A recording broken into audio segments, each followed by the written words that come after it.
Hello, air signs. Happy Saturday. We have the Seven of Cups. The Seven of Cups talks about possibility. It talks about potential, but it can also talk about unrealistic expectation. So when you're looking at these possibilities and this potential, you want to make sure that you're very grounded.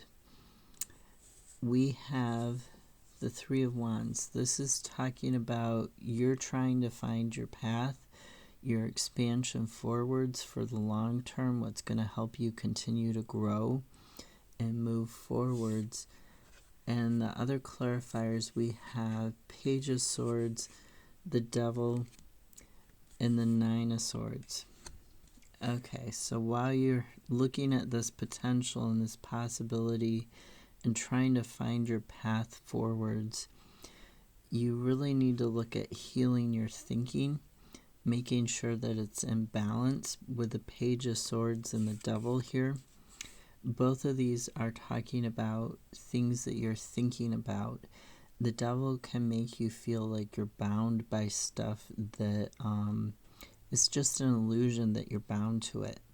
Like you might feel if you have an addiction that you can never quit your addiction, but that's not true. The truth is you can, and you can have a better life afterwards. So the Devil can talk about dark thoughts, he can talk about addictions, he can talk about those things that we feel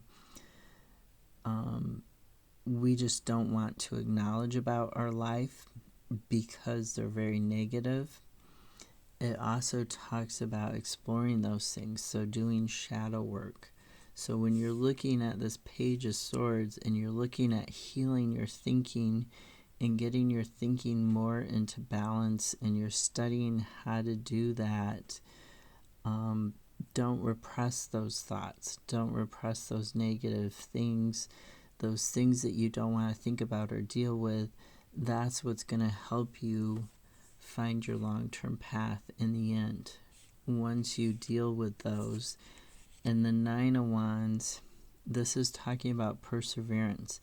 It's talking about using your creativity and your perseverance to keep going and moving on. The 9 is the final hurdle before the 10, which is the 1 and the 0, the ending and the beginning, right?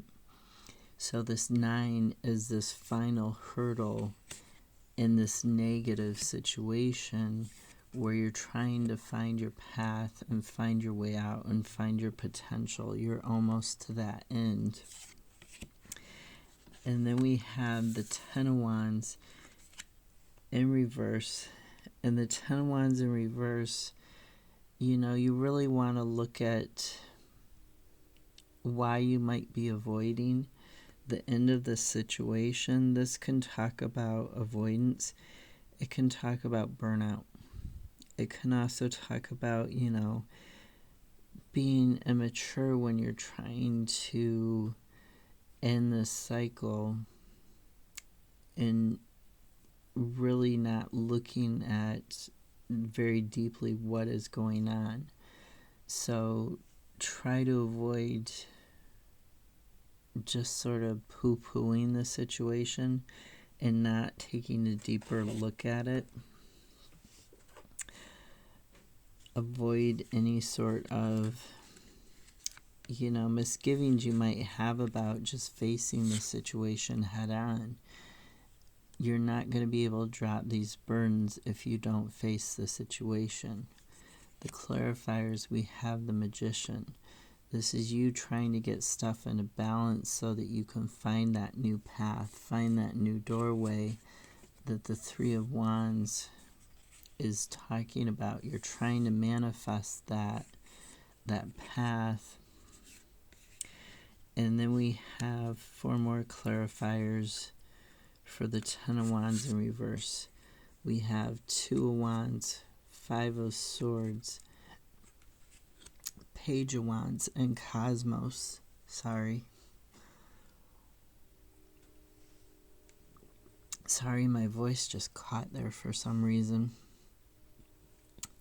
Everybody around me has been sick, and I have been trying very hard not to be sick. So Two of Wands is a lot like the Three of Wands. It talks about finding that doorway, and you notice he's got a world, or she has this world, has this cosmos in their hands, and they're holding it, looking at it like, where do I go? What do I do with this?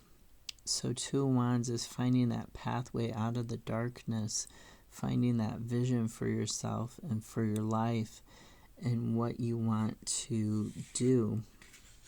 Just like Three of Wands. Only Two of Wands isn't really talking about expanding it, it's just talking about finding it. So if you're avoiding looking at the darker things, then you're not finding that path. Five of Swords, this talks about competition. It talks about how that puts you mentally off balance. And the person in the Five of Swords, the skeleton here, they're a person who feels they're entitled. They feel they have to win. They're gonna win no matter what. They could hurt somebody. They could, betray somebody, kill them, whatever, in order to win. That's the energy of this Five of Swords. So when you're looking at your path, you're looking at your pathway out of this energy, out of this, this person's attitude is what gave you the burdens in the first place, but avoiding dealing with that situation is not going to help you move forwards. So you really need to examine what is going on.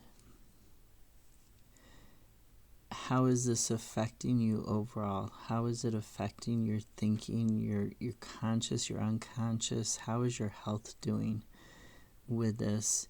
You can be, at the end of this, you can work this situation all the way through with your thinking, and once you've dropped the burdens, be at the end of this cycle and be starting a new one that's happier and healthier for you, that's going to help you get, it's going to help you get your balance, your justice, and we have the star underneath that at the bottom of the deck, and your unconscious.